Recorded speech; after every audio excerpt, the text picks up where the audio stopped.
Adobe ഇല്ലുസ്ട്രേറ്ററിനെ പറ്റി ഫുള്ളായിട്ട് പഠിപ്പിക്കുന്ന ഒരു സീരീസിലെ ഒരു എപ്പിസോഡാണിത്. അപ്പോൾ ഈ സീരീസിൽ വരുന്ന എല്ലാ വീഡിയോസും കാണണമെങ്കിൽ ഇവിടെ ഐ ബട്ടണിൽ ക്ലിക്ക് ചെയ്ത് കഴിഞ്ഞാൽ നിങ്ങൾക്ക് അതിൻ്റെ ഒരു പ്ലേലിസ്റ്റിൽ പോകാനായിട്ട് പറ്റും. അതുപോലെ ഡിസ്ക്രിപ്ഷനിലും ഞാൻ പ്ലേലിസ്റ്റിൻ്റെ ലിങ്ക് കൊടുത്തിട്ടുണ്ട്. ഇന്നത്തെ വീഡിയോയിൽ നമ്മൾ സ്ട്രോക്കിൽ അഡ്വാൻസ്ഡ് ആയിട്ടുള്ള കുറച്ച് ഓപ്ഷൻസിനെ കുറിച്ചാണ് പഠിക്കാൻ പോകുന്നത്. നമുക്ക് ഡയറക്റ്റായിട്ട് അത് പോയി പഠിക്കാം. നമുക്ക് ആദ്യം ഈ ലൈൻ ടൂൾ എടുക്കാം. അതിനുശേഷം ഞാൻ ഇവിടെ ഒരു ലൈൻ വരയ്ക്കുകയാണ്. ക്ലിക്ക് ചെയ്ത് താഴോട്ട് ഡ്രാഗ് ചെയ്ത് റിലീസ് ചെയ്ത് കഴിഞ്ഞാൽ ലൈൻ വരയ്ക്കാൻ പറ്റും. നമ്മൾ ഷിഫ്റ്റൂടെ ഹോൾഡ് ചെയ്ത് കഴിഞ്ഞാൽ സ്ട്രെയിറ്റ് ലൈനായിട്ട് കിട്ടും. എന്നിട്ട് നമുക്ക് ഇവിടെയാണ് അഡ്വാൻസ്ഡ് ആയിട്ടുള്ള സ്ട്രോക്ക് ഓപ്ഷൻസ് വരുന്നത്. നമ്മളിവിടെ നേരത്തെ യൂസ് ചെയ്തിട്ടുണ്ട്. ഇത് ക്ലിക്ക് ചെയ്ത് കഴിഞ്ഞാൽ സ്ട്രോക്കിൻ്റെ ആ ഒരു വിഡ്ത്ത് കൂടുന്നതായിട്ട് നമുക്ക് കാണാൻ പറ്റും.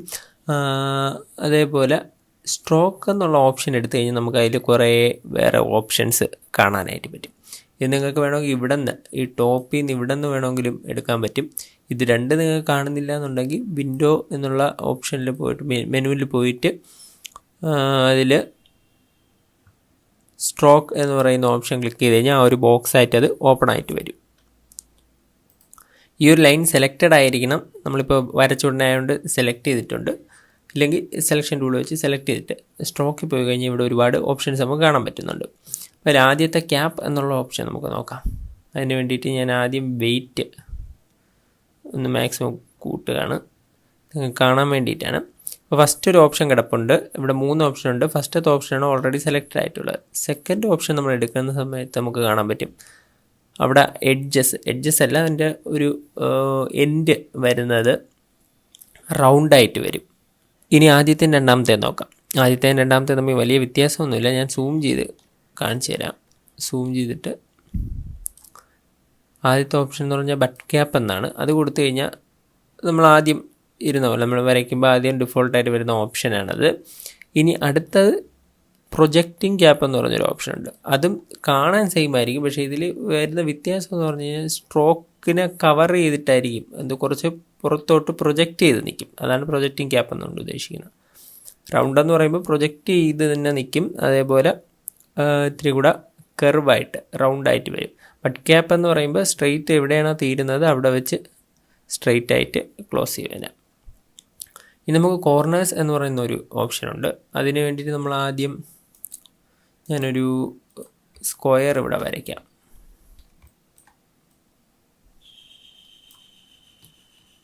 സൂം ചെയ്തിട്ട് സ്ട്രോക്കിൽ പോയതിന് ശേഷം ഇതിലിപ്പോൾ മിറ്റർ ജോയിൻ എന്ന് പറയുന്ന ഒരു ഓപ്ഷനാണ് കിടക്കുന്നത് ഡിഫോൾട്ടായിട്ട്. അതുകൊണ്ടാണ് ഇങ്ങനെ കാണുന്നത്. അപ്പോൾ ഇതിൽ നമുക്ക് റൗണ്ട് ജോയിൻ ഉണ്ട്. റൗണ്ട് ജോയിൻ കൊടുക്കുമ്പോൾ ആ കോർണേഴ്സ് റൗണ്ടായിട്ട് വരും. അതേപോലെ ബെവൽ എന്ന് പറഞ്ഞുകൊണ്ട് അത് ജസ്റ്റ് ഇങ്ങനെ കട്ട് ചെയ്ത് പോയിട്ടുള്ളതുപോലെ വരും. ഇങ്ങനെ ജസ്റ്റ് സ്ലൈസ് ചെയ്ത് പോയിട്ടുള്ള പോലെ വരും. ഇതാണ് ഈ കോർണേഴ്സിൻ്റെ ഒരു ഇത്. അതായത് ജോയിൻ്റായി വരുന്ന ഭാഗങ്ങളിലാണ് മാറ്റം വരുന്നത്. ഇനി അടുത്തത് അലൈൻ സ്ട്രോക്ക് എന്ന് പറഞ്ഞൊരു ഓപ്ഷനുണ്ട്. അലൈൻ സ്ട്രോക്കിൽ ആദ്യത്തത് അലൈൻ സ്ട്രോക്ക് ടു സെൻറ്ററാണ് കിടക്കുന്നത്. അത് ഈ നമ്മൾ വരച്ച സ്ട്രോക്ക് ആ ഒരു നമ്മളൊരു വെയിറ്റ് സെറ്റ് ചെയ്ത് കൊടുക്കുമല്ലോ, അത് ആ ഒരു സെൻറ്ററിൽ നിന്ന് 2 ഭാഗത്തോട്ടായിരിക്കും പോകുന്നത്. ഇപ്പോൾ നമ്മൾ ഇത് എടുത്തു കഴിഞ്ഞാൽ ഇത് പറയുന്നത് സ്ട്രോക്ക് ഇൻസൈഡ് എന്നാണ്. അപ്പോൾ സ്ട്രോക്ക് ഇതാ ഈ ഒരു പോർഷനിലാണ് ഒരു സ്ട്രോക്ക് കിടക്കുന്നത്. നമ്മൾ സെറ്റ് ചെയ്ത് കൊടുത്ത വെയിറ്റ് ഇങ്ങോട്ടാണ് വരുന്നത്. വെയിറ്റ് എന്ന് പറയുന്നത് നമ്മളിവിടെ സെറ്റ് ചെയ്ത് കൊടുക്കുന്ന നമ്പറാണ്. അടുത്ത അതേപോലെ ഇവിടെ വേറൊരു ഓപ്ഷൻ ഉള്ളത് ഔട്ട്സൈഡ് ഉണ്ട്. ഔട്ട്സൈഡ് എന്ന് പറയുമ്പോൾ ഈ സ്ട്രോക്കിന് പുറത്തോട്ട് ആയിരിക്കും നമ്മൾ സെറ്റ് ചെയ്ത് കൊടുക്കുന്ന വെയിറ്റ് വരുന്നത്. സ്ട്രോക്ക് എന്ന് പറയുന്നത് നമ്മൾ ഈ വരച്ച ലൈനിനെയാണ് സ്ട്രോക്ക് എന്ന് പറയുന്നത്. ഇനി നമുക്ക് വേറൊരു ഓപ്ഷൻ നോക്കാം. അതിന് നമുക്ക് ആദ്യം വരച്ച ലൈനിൽ തന്നെ പോവാം. എന്നിട്ട് സ്ട്രോക്ക് എടുത്തിട്ട് ഞാൻ വെയിറ്റ് ഒരു 2 കൊടുക്കുന്നു. ഇനി നമ്മൾ ഇങ്ങോട്ട് താഴോട്ട് വരുന്ന സമയത്ത് ഡാഷ് ലൈൻ എന്ന് പറഞ്ഞൊരു ഓപ്ഷൻ ഉണ്ട്. അത് സെലക്ട് ചെയ്യുമ്പോൾ തന്നെ നമുക്ക് കാണാൻ പറ്റും ഡാഷ്ഡ് ആയിട്ടുള്ള ലൈൻസ്. അപ്പോൾ ഇതിൽ ആദ്യം ഡാഷ് എന്നും പിന്നെ ഗ്യാപ്പ് എന്നും പറഞ്ഞൊരു ഓപ്ഷൻ ഉണ്ട്. ഡാഷ് എന്നുള്ളിടത്ത് നമുക്ക് ഓരോ ഡാഷും എത്ര വലിപ്പം വേണം, എത്ര ലെങ്ത് വേണം എന്നുള്ളതാണ് നമുക്ക് സെറ്റ് ചെയ്ത് കൊടുക്കാൻ പറ്റുന്നത്. ഇപ്പോൾ ഇവിടെ ഞാനൊരു 12 കൊടുത്തെന്ന് വെച്ചോ. അപ്പോൾ അതനുസരിച്ച് അവിടെ മാറിയത് കണ്ടില്ലേ. അതുപോലെ ഗ്യാപ്പ് എന്ന് പറഞ്ഞാൽ ഓരോ വര കഴിഞ്ഞിട്ടുള്ള ഗ്യാപ്പ് എത്ര വേണം എന്നുള്ളതാണ്. അത് ഞാൻ 12 കൊടുത്തു കഴിഞ്ഞാൽ അവിടെയും ആ ഒരു ഗ്യാപ്പ് അത്രയും കൂടിയതായിട്ട് കാണാൻ പറ്റി. ഞാൻ നേരത്തെ 12 അടിച്ചിട്ട് എൻ്റർ അടിച്ചു കൊടുത്തു. നമ്മൾ ഇവിടെ ഇപ്പം ഒരു വാല്യൂ എൻ്റർ ചെയ്തിട്ട് വേറെ എവിടെയെങ്കിലും ക്ലിക്ക് ചെയ്യുക. അതായത് 18 കൊടുത്തു കഴിഞ്ഞാൽ ഇതാ വേറെ എങ്ങോട്ടെങ്കിലും ക്ലിക്ക് ചെയ്ത് കഴിഞ്ഞാൽ അത് മാറും. ഇല്ലെങ്കിൽ എൻ്റർ അടിച്ചാലും മതി. എൻ്റർ അടിച്ച് കഴിഞ്ഞാൽ ഇത് ക്ലോസ് ആയി പോകും. അപ്പോൾ വേറെ എവിടെയെങ്കിലും ക്ലിക്ക് ചെയ്ത് കഴിഞ്ഞാൽ ഓക്കെ ആവും. ഇതാ ഇവിടെയും 18 കൊടുക്കാം. വേറെ ഏതെങ്കിലും ഒരു ഫീൽഡിൽ തന്നെ ക്ലിക്ക് ചെയ്യണം. കണ്ടില്ലേ? ഇനി നമുക്കിവിടെ വരുന്നൊരു ഓപ്ഷനാണ് ആരോ ഹെഡ്സ് എന്ന് പറയുന്നത്. ഇത് ഇപ്പോൾ നമ്മൾ ഡാഷ്ഡ് ലൈൻ ആണെങ്കിലും അല്ലാത്ത ലൈൻ ആണെങ്കിലും എല്ലാം വർക്ക് ചെയ്യും. ഇപ്പോൾ ആരോ ഹെഡ്സിൽ ക്ലിക്ക് ചെയ്ത് കഴിഞ്ഞാൽ നമുക്ക് ഒരു ആരോ ഇവിടെ വരും. അതേപോലെ അതിന് നമുക്ക് 2 എൻഡും സെറ്റ് ചെയ്ത് കൊടുക്കാം. ഒരു എൻഡ് ഇങ്ങനെ സെറ്റ് ചെയ്യുന്നു. ഇത് ഫ്ലിപ്പ് ചെയ്യാനുള്ള ഓപ്ഷൻ ഇവിടെ ഉണ്ട്. ഇത് ഇങ്ങനെ ചെയ്യുന്ന സമയത്ത് നമ്മൾ ഈ വെയിറ്റ് കൂട്ടുകയാണെന്ന് വെച്ചാൽ വെയിറ്റ് കൂട്ടിക്കഴിഞ്ഞാൽ നമുക്ക്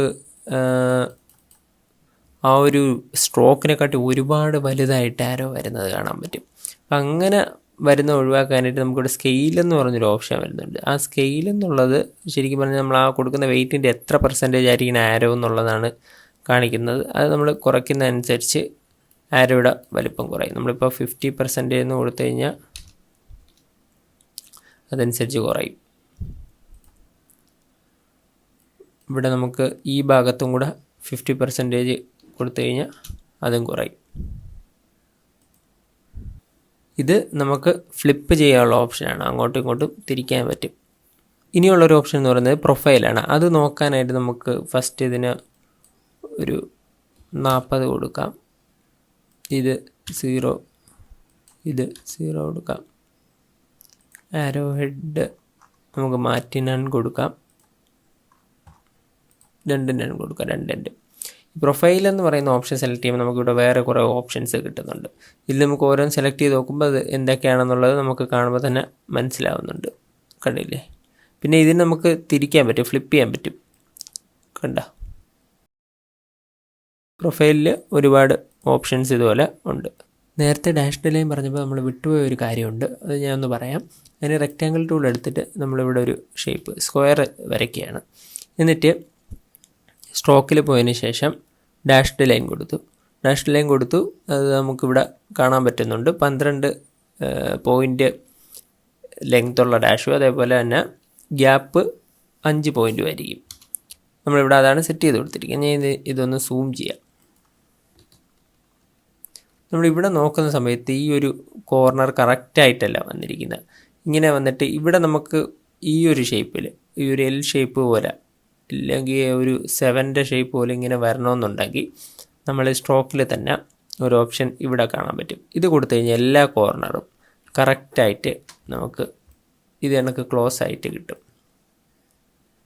ഇതെല്ലാം നമ്മൾ പഴയ ആദ്യം കണ്ട ഓപ്ഷൻ ആണെങ്കിൽ ഇതാ ഇവിടെ ക്ലിക്ക് ചെയ്താൽ മതി. ഇതാണെങ്കിൽ നമുക്ക് കറക്റ്റ് ആ ഒരു ഇത് കിട്ടില്ല, പക്ഷേ ആ ഒരു ഡാഷ്ഡ് ലൈൻ കിട്ടും. അപ്പോൾ ഈ പഠിച്ച സ്ട്രോക്കിൻ്റെ ഓപ്ഷൻസ് നമുക്ക് വളരെയധികം ഉപകാരപ്പെടുന്ന ഒരു കാര്യമാണ്. നമ്മൾ ഡിസൈൻ ചെയ്യുമ്പോൾ പലയിടത്തും ഇത് നമുക്ക് അപ്ലൈ ചെയ്യാനായിട്ട് പറ്റും. വരുന്ന വീഡിയോസിലൊക്കെ നമ്മൾ ഈ ഡിസൈൻസിലൊക്കെ ഈ പഠിച്ച കാര്യങ്ങളൊക്കെ എങ്ങനെ അപ്ലൈ ചെയ്യാം എല്ലാ കാര്യങ്ങളും പഠിപ്പിക്കുന്നുണ്ട്. അപ്പോൾ ഈ ചാനൽ നിങ്ങളിതുവരെ സബ്സ്ക്രൈബ് ചെയ്തിട്ടില്ലെങ്കിൽ ഒന്ന് സബ്സ്ക്രൈബ് ചെയ്യുക. അപ്പോൾ പുതിയൊരു വീഡിയോയിൽ കാണുന്നവരേക്കും ബൈ.